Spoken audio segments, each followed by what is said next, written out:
Salam Aquarius, kita sambung lagi ya sesi tanya jawabnya. Harusnya saya disuruh lebih banyak istirahat sih, cuma nggak betah juga ya kalau nggak ngapa-ngapain gitu seharian. Jadi saya coba jawab-jawabin pertanyaan aja, sebentar aja rasanya masih nggak apa-apa lah ya. Ya udah kita langsung aja, kita mulai, biar cepat ya. Kita ke Abdurrahman Arif Kashim. Izin bertanya kok. Saya penghobi ikan gapi, ada jenis tertentu dari yang saya pelihara saat menuju ke dewasa, sekitar 5 sampai 7 bulanan, gampang banget terkena fin rot. Yang saya pengen tanyakan, penyebab fin rot itu apa ya? Apa yang perlu saya perhatikan pada pemeliharaan air saya? Dan untuk filter, saya menggunakan biofoam. Apa biofoam ini sudah efektif untuk akuarium 25 kali 40 kali 24? Nah, untuk sipon saya lakukan seminggu 2 kali. Terima kasih banyak kok, semoga bisa menjawab kebingungan saya. Ya, Arif, di usia tersebut ya tadi ya, 5 sampai 7 bulan itu kan sebenarnya usianya usia produktif tuh. Jadi siap kawin gitu ya. Jadi eh, hormonnya si ikan gapi tuh di usia segitu tuh lagi tinggi-tingginya nih, berebut perempuan gitu istilahnya ya. Jadi harus dipastikan dulu, dipisah antara gapi yang jantan dengan yang betinanya dulu gitu ya. Nah ini masalahnya kalau sering ribut gitu, ekor kan paling gampang tuh jadi ceceran gitu ya. Compang-campingnya si ekor tuh nanti pastinya sangat menggugah selera buat si Aeromonas, Pseudomonas gitu ya. Jadi mereka akan singgah dan pesta pora di situ, maka terjadilah fin rot gitu.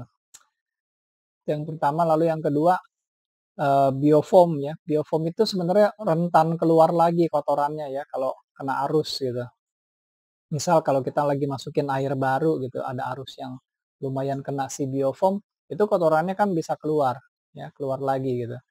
Bukan kotorannya sih yang jadi masalah ya, tapi bakteri-bakteri yang udah melekat di dalam biofoam gitu ya. Kita nggak bisa bilang bahwa 100% biofoam itu isinya bakteri baik semua gitu. Jadi ada baiknya setelah disipon tuh masukin airnya pelan-pelan biar nggak ganggu si biofoam ya. Atau kasih aja larutan garam ikan. Tadi kan ukurannya berapa tuh ya? Saya scroll dulu. 25 kali 40 kali 24 ya, bentar ya. Ini kalau saya hitung 24 liter ya, 24 liter. Jadi butuh garamnya berarti 24 miligram ya tiap habis sipon gitu. Jadi biar kumpulan bakterinya nanti banyak yang berkurang ya. Bakteri baiknya mati juga dong. Ya nggak apa-apa.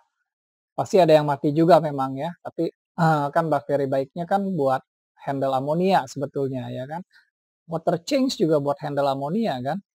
Seminggu 2 kali sipon gitu. Berarti kan harusnya amonianya rendah banget. Dan siponnya kalau bisa 30%-an ya. Sekalian buang air maksudnya gitu ya. Oke. Oke, kita lanjut lagi ke Kenaska. Mau tanya Om, saya petani pembudidaya ikan bandeng. Apakah jenis PSB, fotosintetik bakteria ya, bisa untuk bibis pakan ikan? Dan apa manfaat untuk bibis? Oh jangan, jangan ya Ken. Nggak cocok kalau bibis pakan itu pakai fotosintetik bakteria ya. Fotosintetik bakteria itu baru optimal kalau lingkungannya banyak cahaya ya. Kalau masuk ke perut ikan itu gelap Ken ya. Kecuali dia bawa lampu. Jadi jangan ya. Sayang. Kalau mau bibis pakai M4 aja. Lalu kalau manfaat bibis ya nanti eh, asupan nutrisi yang diterima oleh si ikan itu akan lebih maksimal Ken ya. Karena kan protein pada pakan ikan itu sudah dipecah jadi senyawa yang lebih sederhana oleh si bakteri probiotik.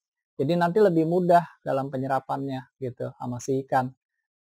Nanti efeknya jadi si ikan lebih cepat besar, punya daya tahan penyakit cukup tinggi. Maksudnya ikannya sehat gitu. ya. Oke kan? Oke ya, kita lanjut lagi ke Yusni Oktavia. Halo Koh, mau nanya nih Koh, apakah semakin besar pangkat mikroba, makin bagus kualitasnya? Terima kasih Koh. CFU ya, yang dimaksud CFU ya, angkanya makin besar. Bukan Yusni ya, pangkat CFU itu di mikroba makin besar angkanya menandakan makin banyak jumlah mikrobanya. Ya, jadi ini menandakan kuantitas, bukan kualitas ya. Nah, saya tuh sering lihat di toko-toko online ya, kalau jual produk bakteri starter gitu. Itu banyak yang kayak suka nggak meyakinkan gitu ya, mentang-mentang cara bikinnya gampang gitu. Kita ambil aja kotoran dari endapan media di biofilter ya, kita tambahin amonia itu sebenarnya udah jadi bakteri starter, nitrifikasi ya. Cuma masalahnya, apakah kita mampu menjaga koloninya tuh biar nggak kesusupan bakteri lain yang kita nggak mau gitu ya. Apalagi kesusupan bakteri penyakit, jamur-jamur yang beracun, yang berbahaya gitu. Jadi memang bikinnya gampang ya. Nah, bikin gampang itu bukan jaminan, tapi mempertahankannya itu gitu ya. Nah, kalau saya baca keterangan produknya gitu, juga kayak bercanda gitu tulisannya. Kayak nggak serius gitu menerangkan mengenai produknya ya. Mau bicara kualitas tapi modelnya kayak begini gitu. Walaupun murah, buat saya produk begini ya coret aja ya, cari yang lebih meyakinkan gitu. Kemasannya, bagaimana cara dia mengemas produk bakterinya, ada yang pakai vial, botol kaca misalnya gitu. Itu vakum banget gitu. Sampai kalau mau dipakai aja mesti dipecahin dulu ujung kacanya gitu. Atau ada yang kemas pakai bola gel yang isinya enzim gitu. Jadi udah dipikirkan matang-matang gitu ya, steril gitu. Nah, terus kalau kita mau cari keterangan tentang produknya juga ada websitenya gitu. Mereka terbuka, menyediakan informasinya. Jadi transparan ya. Nah, buat saya ini lebih kualitas daripada produk-produk yang secara kuantitas ngasih banyak jumlah bakteri terus murah gitu tapi kita nggak yakin isinya apa gitu ya. Terus begitu mau cari keterangan resminya juga nggak ada gitu ya, Yusni ya. Oke, kita lanjutkan ke Kan Saku Cantik. Salam Aquarius. Ya, 2 hari ini saya baru menggunakan E4, 6 tutup botol dicampur 4 sendok molase dan ditambah produk Nitrobacter bubuk 10 gram. Untuk ukuran kolam saya kurang lebih 4 ton air. Pertanyaan saya, apakah hal tersebut aman untuk koi saya?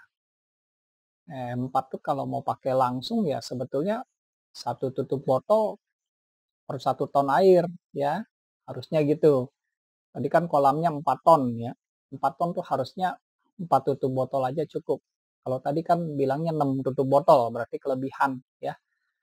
Sementara kalau nitrobag-nya, nitrobacter bubuk, itu 1 ton air butuhnya 10 gram. Jadi kalau buat 4 ton harusnya 40 gram. Nah ini tadi cuma 10 gram, berarti nitrobag-nya kurang ya. Lalu kalau mengacu pada pertanyaannya gitu ya, apakah hal tersebut aman untuk koinnya? Ya pastinya aman, karena barang yang dikasihkan dimasukkan ke kolam itu adalah barang-barang yang berguna gitu. Cuma memang sebaiknya nitrobag-nya diberikan di media filter, sedangkan E4-nya boleh langsung ke kolamnya. Gitu aja ya. Oke, kita lanjut lagi, kita ke Claren Chua.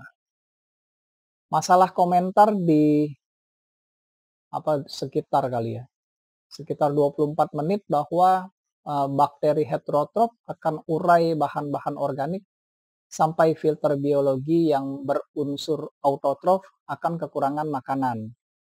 Tolong tanya apakah pemakaian E4 probiotik yang juga mengurai bahan organik adalah jenis heterotrof. Iya, Claren ya. Isi kandungan E4 itu nanti lihat di botol kemasannya, di situ ada ditulis isinya apa gitu ya. Isi E4 perikanan tuh Lactobacillus casei sama Saccharomyces ya. Ini di Google aja deh ya. Lactobacillus itu heterotrof, Saccharomyces juga heterotrof gitu ya.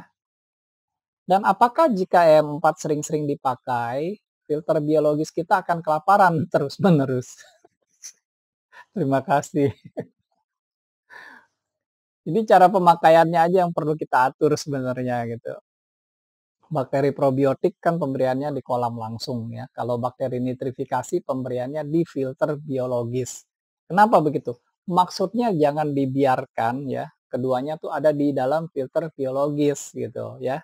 Secara sengaja dimasukin dua-duanya di filter biologis gitu. Karena kan biologis itu filternya, biofilter itu kita peruntukan sebenarnya hanya untuk kolonisasi bakteri nitrifikasi ya. Nah, kalau di situ dikasih bakteri probiotik juga, nanti kan kotoran organiknya nih, habis nih dia makan semua ya. Belum sempat ada yang berubah jadi amonia, lalu si bakteri nitrifikasi mau makan apa? Dia kan cuma bisa makan amonia, nggak bisa makan organik gitu ya.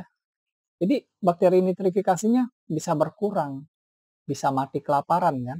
Nah, terus kalau udah sama-sama lapar gitu ya, jadi sampah organiknya udah habis, amonianya juga nggak ada, bakteri Lactobacillus juga jadi lapar kan. Dia kan punya kemampuan dengan asam laktat, ya kan? Bisa memproduksi asam laktat, bisa membunuh bakteri nitrifikasi. Dan dia bisa makan bakteri nitrifikasinya kita gitu, ya. Karena dia bisa makan organik gitu. Maka akan terjadi bakteri crash. Karena di filter biologis kita nanti sudah tidak ada lagi bakteri nitrifikasinya. Ataupun kalau ada jumlahnya sangat sedikit. Udah berubah lebih banyak gitu isi bakterinya gitu ya. Oh ya, jika sempat bisa bahas tentang ORP, yang secara umum ORP dengan milivolt tinggi adalah mencerminkan potensi oksidasi bahan-bahan bahaya. Nah, apakah boleh sharing cara meningkatkan ORP di kolam-kolam koi kita? Dan apakah ozon generator akan meningkatkan ORP? Kasus saya DO sudah 8 sampai 9 ppm namun ORP baru di 30 sampai 35 milivolt. Kecil banget ya. Jadi bingung juga karena kadar oksigen sudah hampir maksimal. Terima kasih. Oke, jadi ini kita bicara redox ya. Sebenarnya redox nih kalau ORP ya. Reduksi atau oksidasi gitu. Jadi memang ada satu alat ukur ya untuk mengukur ORP ya, ORP atau oxidation reduction potensial ya. Jadi kalau diartikan tuh adalah potensi air untuk melakukan terjadinya proses oksidasi atau proses reduksi. Yang mana gitu ya? Oksidasi atau reduksi gitu. Nah, hubungannya dengan air di kolam kita ya. Yang paling utama adalah proses nitrifikasinya. Jadi dia akan lebih nitrifikasi atau denitrifikasi gitu. Kalau ORP-nya positif ya, prosesnya nanti lebih ke arah oksidasi. Jadi prosesnya berjalan maju. Amonia itu waktu menjadi nitrit sebenarnya teroksidasi, bukan tereduksi. Ya, jadi amonia teroksidasi menjadi nitrit. Lalu nitrit waktu menjadi nitrat juga teroksidasi, bukan tereduksi. Ya, nah jadi nitrit menjadi nitrat gitu. Kalau ORP-nya negatif, prosesnya terbalik. Ya, contohnya denitrifikasi gitu. Jadi nitrogen tereduksi dari nitrat menjadi nitrogen dalam bentuk gas. Nah, itu contohnya gitu. Nah, ORP ini satuannya memang adalah milivolt atau MV gitu ya. Dan berdasarkan jurnal dari Dr. Rodi Conrad ya mengenai ORP meter untuk kolam koi ya. Pembacaan yang paling bagus itu di angka 250 sampai 400 gitu. Dia bilang good to super gitu. Ya, malah katanya gitu. Nah, ini di tempat Klaren cuma 30 sampai 35 ya. Nah, kalau kata dokter Rodi itu ya, kondisi 30 35-nya Klaren itu ya, kita coba lihat nih ya. At reading of below 150, significant improvement to the filtration of the pond should be made as soon as possible. Avoid massive fish health problems tuh. Jadi disuruh segera melakukan perbaikan signifikan pada sistem filtrasi kolamnya, ya. Ini kata dokter loh, bukan kata saya. Kemudian di jurnal ini juga ada cara-cara yang bisa dilakukan untuk meningkatkan, ORP ya di kolam koi, sesuai seperti yang permintaan Claren tadi ya. Ini nih, things that increase ORP readings and improve water quality ya, ada 1 sampai 9 ya. Terus di bawahnya juga ada penjabarannya gitu, ini bagus banget ya. Ini jurnalnya dalam bentuk PDF, saya ada linknya, nanti, saya kasih di kolom jawaban ya, atas, yang pertanyaannya Claren, biar bisa download langsung PDF-nya, ya. Oke, semoga membantu, ya. Oke, kita lanjut lagi ya, kita ke Darmawan. Darmawan, "Halo Koh, izin bertanya lagi, lebih baik Caithness K1+ banyak atau Caithness Helix atau Evolution Aqua tapi sedikit? Terima kasih Koh." Eee, kalau Caithness biasa kan SSA-nya 400-an yang made in China, ya kan? Ya. Kalau Helix itu hampir mirip sama si, eee, Evolution Aqua ya. Helix tuh aslinya buatan Oase, dia dari Amerika gitu. SSA-nya sekitar 950-an juga. Samalah kayak K1-nya si Evolution Aqua gitu. Cuma Helix ini kan makin ke sini ya, makin banyak yang made in China juga. Jadi SSA-nya berapa, saya juga udah nggak tahu tuh, udah aneh-aneh gitu. Apakah benar segitu? Kayaknya kebanyakan nggak dikasih tahu juga gitu ya. Kalau K1+ yang dari Evolution Aqua yang baru ya, itu SSA-nya tuh udah 1.350 gitu. Jadi dari urutan secara SSA aja sebenarnya sudah bisa menjawab sendiri gitu ya. Kalau mau bagus ya pakai K1+ semua yang SSA-nya 1.350 semua gitu. Kalau mau kombinasi ya terserah, sesuai budget aja lah kalau kata saya ya. Makanya saya suka agak susah kalau ada yang nanya, menurut saya bagusnya yang mana gitu. Soalnya kan masalah budgetnya saya nggak tahu gitu, nggak tahu menau gitu. Ya, oke. Yuk kita lanjut lagi ya, kita ke kuman. Kok mau tanya apakah M4 pertanian bisa untuk aquascape? Kan secara di aquascape kesuburan tanah paling penting untuk pertumbuhan tanaman. Lalu apa ngaruh ke pH air nantinya dan bahaya nggak buat ikan atau udang? Itu dia makanya, ya nggak bisa ya human ya. Eee, kita mulai dari yang paling simpel aja dulu gitu ya. Pertama kan, secara logika aja gini ya, M4 itu kan ada 4 macam ya, yang botolnya kuning pertanian, yang pink perikanan gitu kan, peternakan yang coklat gitu ya, coklat tua, dan yang limbah tuh yang putih biru gitu ya. Logikanya gitu kan, kalau bisa main saling pakai gitu, ya ngapain susah-susah mereka bikin sampai 4 macam, bikin aja 1 macam ya, terus bilang 1 macam ini bisa buat pertanian, perikanan, peternakan, dan limbah. Wah harganya jadi mahal ya tuh gitu, beres. Bisa bikin begitu ya, jadi kenapa dibikin berbeda ya pasti ada alasannya ya. Lalu, dibikin itu kan secara khusus buat kebutuhan tertentu gitu, kalau berbeda ya. Itu yang pertama kali terlintas ya di pikiran saya gitu. Terus yang kedua, walaupun kandungan utama pada E4 pertanian dan E4 perikanan itu sama, yaitu sama-sama Lactobacillus dan Saccharomyces gitu ya. Namun kalau yang pada E4 pertanian itu ada tambahan bakteri-bakteri khusus lain gitu yang tujuannya tuh buat menyuburkan tanah gitu. Misalnya bakteri penambat nitrogen ya, Azotobacter ya. Terus ada bakteri pelarut fosfat gitu, Flavobacterium gitu ya. Jadi bakteri-bakteri lain yang dikhususkan untuk perbaikan tanah gitu dan mempercepat proses pengomposan gitu. Ini kalau semua dipakainya di air, itu malah bisa melonjak pertumbuhan alga. Dia akan memicu pertumbuhan alga dan plankton gitu ya. Jadi keseimbangan oksigen terlarut secara drastis berubah. Kan plankton sama alga butuh oksigen juga ya. Jadi, sesudah oksigennya tadi secara drastis berubah, keseimbangan CO2 juga sama dong, berarti terpengaruh juga. CO2 kan hubungannya dengan pH, pH-nya berpengaruh juga dong nanti, bisa naik turun gitu. Jadi bisa tapi nggak akan sesuai dengan harapan kita. Itu ya kira-kira ya, human ya. Oke kita lanjut lagi ya, kita ke Lutfi Ardiansyah. Salam Aquarius kok. Ikan koi saya akhir-akhir ini mati, nggak tahu kenapa.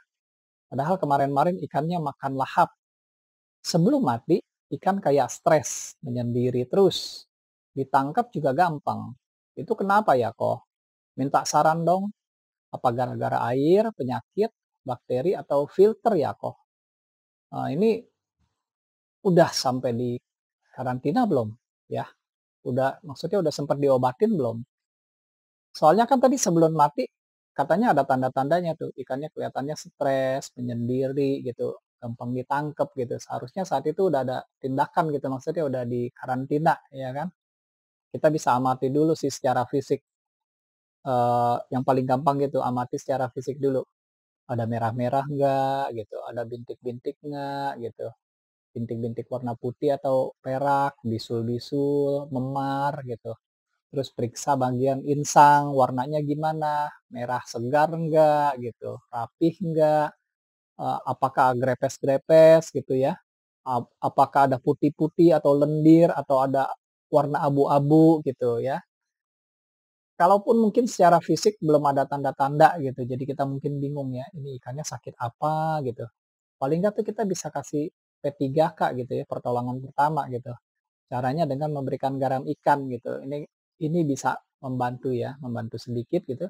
Hari berikutnya mungkin baru kita bisa tentukan akan menggunakan pengobatan apa gitu.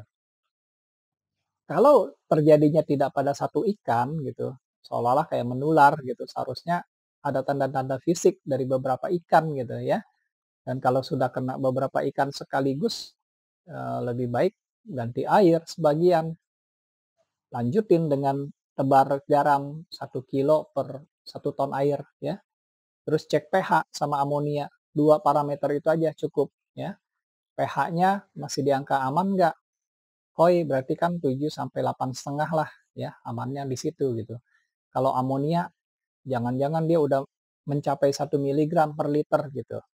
Jadi kalau 2 parameter ini melewati batas aman, bersihin media filter, ganti air 50% gitu.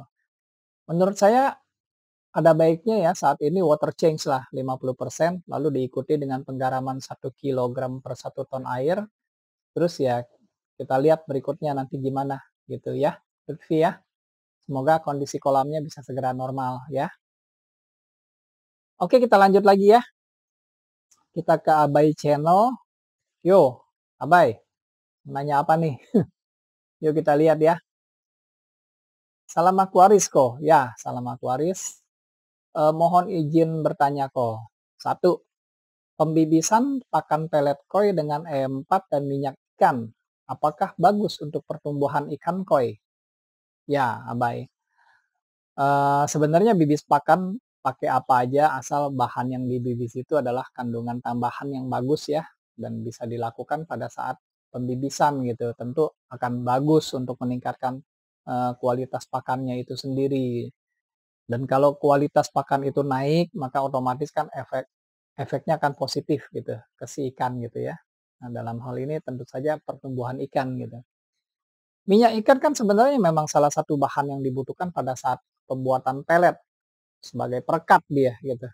Tapi kalau ternyata mau dipakai dengan cara bibis, ya boleh-boleh aja ya.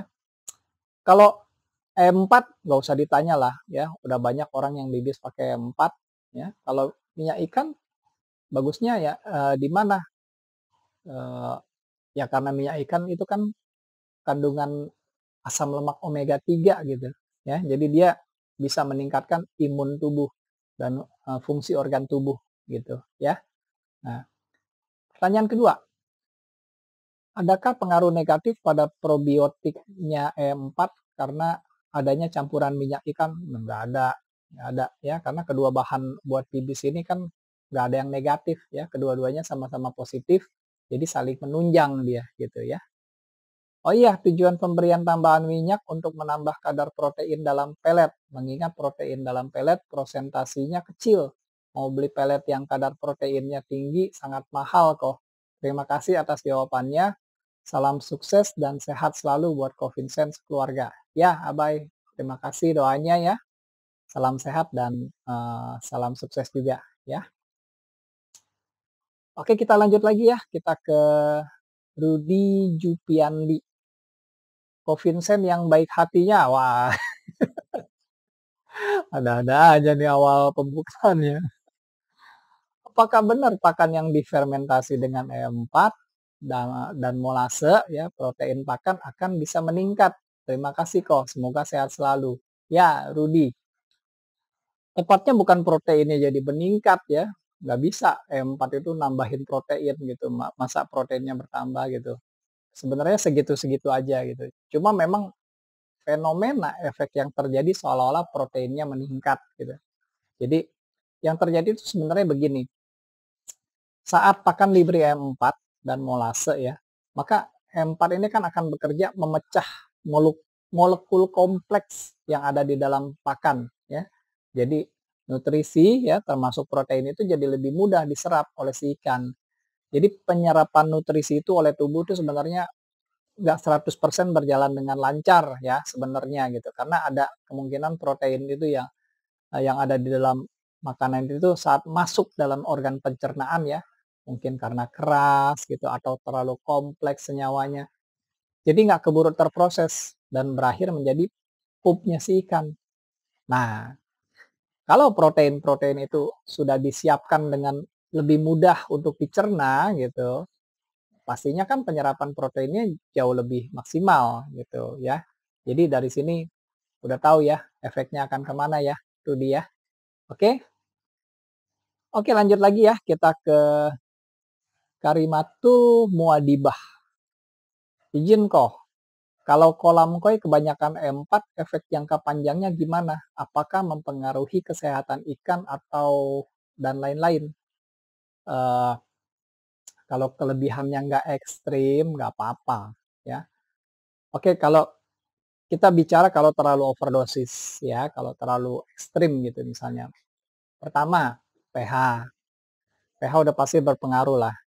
Kan E4 pH-nya 4, sangat asam gitu. Maka sedikit banyak tuh pH kolam kita bisa swing ya.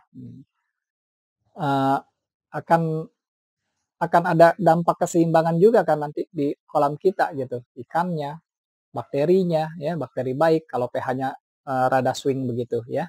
Nah, lalu yang kedua, E4 itu kan pengurai. Jadi dia mempercepat pembusukan ya. Terus kalau misalnya banyak lumut yang mati nih di dalam kolam ya. Ini kan akan dengan segera masuk ke proses pembusukan dulu sebelum nantinya diuraikan gitu. Jadi ada waktu di mana kita mengalami bau yang nggak sedap nih ya karena tiba-tiba sedang banyak terjadi pembusukan yang sedang dilakukan oleh si Lactobacillus gitu. Lalu yang ketiga ya karena Lactobacillusnya kebanyakan pada saat bekerja dia tuh kan memproduksi asam laktat ya. Di mana asam laktat ini nih kebanyakan bisa membunuh bakteri-bakteri lain yang ada di sekitarnya gitu.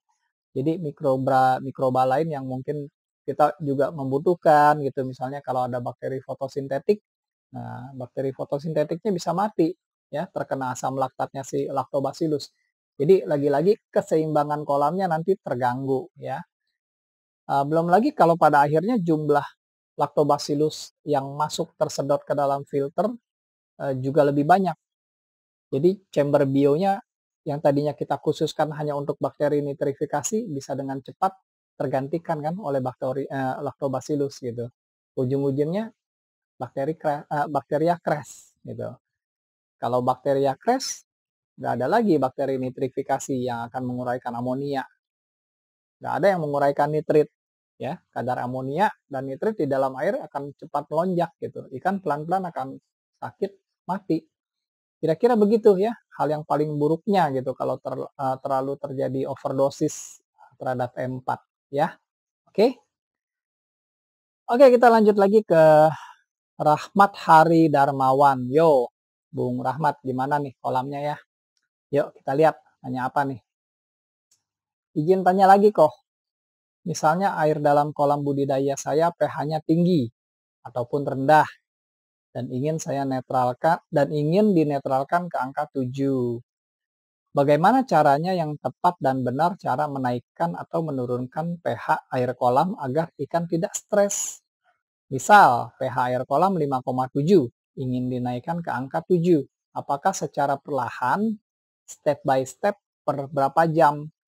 Atau langsung saya kasih larutan kapur dolomit hingga pH mencapai 7. Dan waktu yang baik di pagi, siang, sore, atau malam hari kok untuk proses menaikkan atau menurunkan pH kolam. Sehat selalu dan murah rezekinya ko Vincent. Matur nuwun ko. Ya Rahmat, nggak boleh langsung ya, nggak boleh langsung. Jadi itu swingnya cukup gede masalahnya ya.